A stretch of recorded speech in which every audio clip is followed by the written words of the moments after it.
Jimmy Smith here with my pre-fight breakdown. UFC Fight Night 168, Felder versus Hooker. Hey, sweetie. Anyway, it's going to be an entertaining card. I think we're going to get a really good main event out of it. Not a lot of big names outside of the main event, but some very heavy hitters, some great finishers on this one. So I think it's going to be an exciting night of fights. Main event's the biggie, but I'm going to drive by and kind of hit everything else and make my picks. Let's start out. Main card, at the bottom, Kevin Aguilar versus Gough. This is an interesting one. When I looked at this one, I was studying it. Gough, an excellent fighter, really versatile. He's fought, I would argue, better talent in Renato Moicano. Got a draw with Murphy the last time out.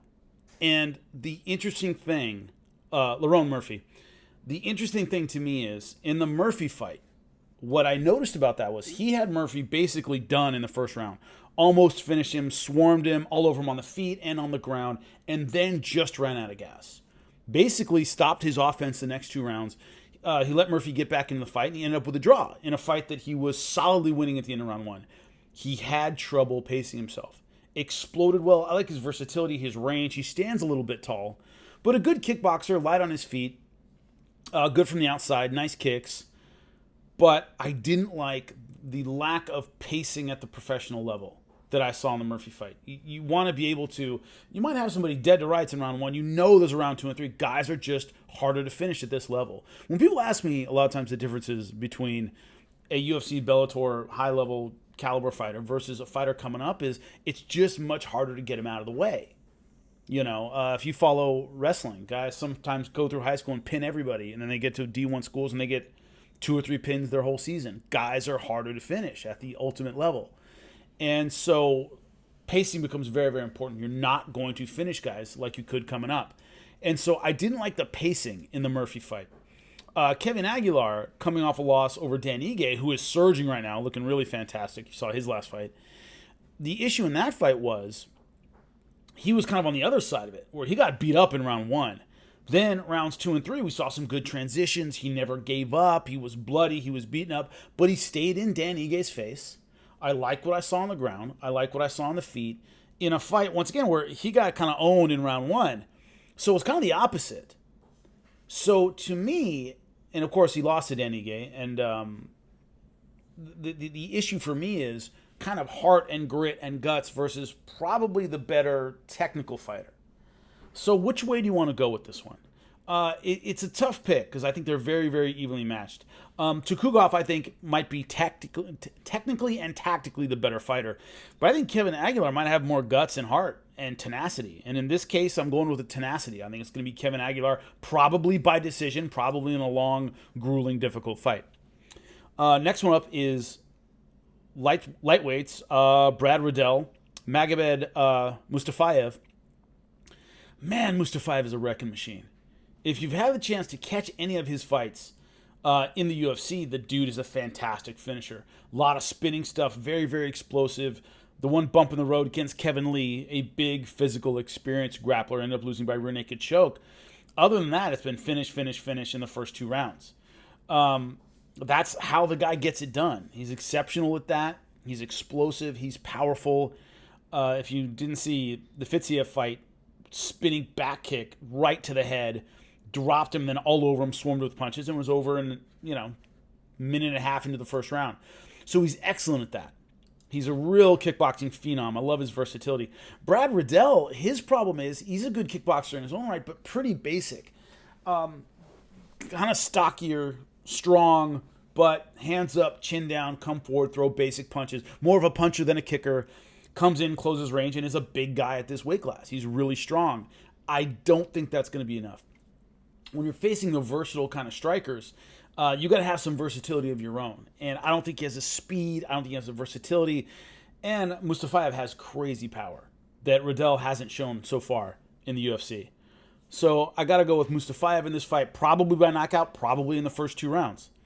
Ben Sassoli, Marcos Rogerio de Lima. Look, Ben Sassoli, 2 fights. Not in the UFC, but contender series and then the UFC against Greg Hardy. Both of them no contests. We haven't been able to see him get a win or a loss. But in the Hardy fight, he finished strong. If I remember correctly, I think he won the 3rd round on my scorecard, but he lost the first 2. I've said it a million times. I'm going to say it again. If you go to the heavyweight division, you want to be successful. You want to kind of get over that hump. You need something beyond, I'm a big heavyweight who hits hard. Ben Sassoli didn't show anything against Greg Hardy. He didn't show a ton of versatility. He showed good gas, and he was there in the third round to turn on when he needed to, but he was already 2 rounds behind and couldn't come back. Marcos Rogerio de Lima, although coming off a loss to Stefan Struve, he was killing Stefan Struve in that opening round. Dropped him all over him on the ground, almost finished him.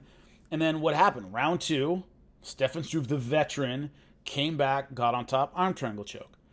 So, obviously, as I just said about the last fight, some rookie mistakes in terms of I'm sorry, in the first fight. Rookie mistakes in terms of pacing, where he came out, kind of shot his wad in the opening round, and then against veteran guys, it's going to be difficult. But do I see Sassoli as the kind of veteran fighter that can take advantage of that? No. I think Sassoli gets hurt in the first round and probably gets finished. De Lima's a big heavyweight, well-rounded, looping punches, a little bit like JDS. And we saw some good things on the ground. Got the mount in the first round against Stefan Struve. So he can get it done on the ground too. Now, could do with a little bit better pacing to see if he gets past rounds 2 and 3, but I don't think this fight's going to go that long.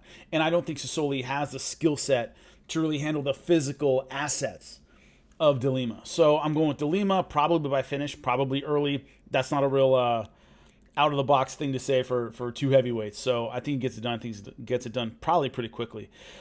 This is an interesting one. Karolina Kowalkiewicz versus Xiaonan Yan.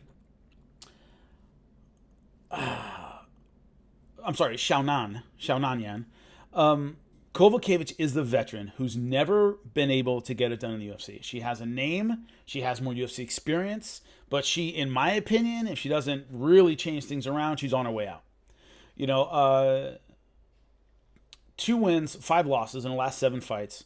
She's fought some great names: Claudia Gadelha, Joanna Jędrzejczyk, Jessica Andrade, great, Michelle Watterson, Alexa Grasso, all tough fights, but she's been on the losing end of most of them. So, yeah, she had a win over Rose Namajunas. That was a long time ago. I wouldn't put a lot of stock behind that in terms of her abilities now. Been in the UFC a long time. So she's a veteran, but I see what's going on here. You want Yan, the Chinese fighter who's on the streak, who's right now looking good, coming off wins over a win over Angela Hill. She's won all of hers in the UFC, but all by decision. Not that weird at this level, in this weight class. So Jan's a good kickboxer. She stands a little bit tall, but good speed. She puts everything behind every punch. She's gotten in trouble on the ground. We saw that against Angela Hill. End of round 1, I think in 15 more seconds, she gets tapped out. She was in a triangle, was pretty much sunk, and Hill ran out of time. So she's shown her vulnerability, which is on the ground. Kowalkiewicz, maybe earlier in her career, before the slide she's on now, I might have given her the nod in this fight, just because she does have a good ground game, good top pressure and all that. I don't think she gets a chance to use it in this fight. I think Yan is a little bit too much for on her feet. I like the way she commits to punches. I think she hurts Kowalkiewicz early, probably wins by decision.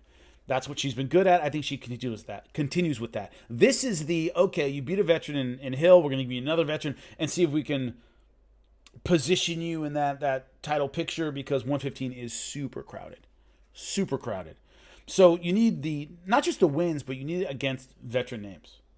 And this would be another veteran name to go along with Angela Hill. So certainly a possibility that they're kind of setting Yan up to look good in this one. And I think she will. Jimmy Crute versus Oleg, I can say this, Oleg Shaychik. Anyway, Michael Oleg Shaychik versus Jimmy Crute. Oleg Shaychik, that dude's a crazy good finisher. Real power, real ability, a bit unorthodox. I like his timing on his shots.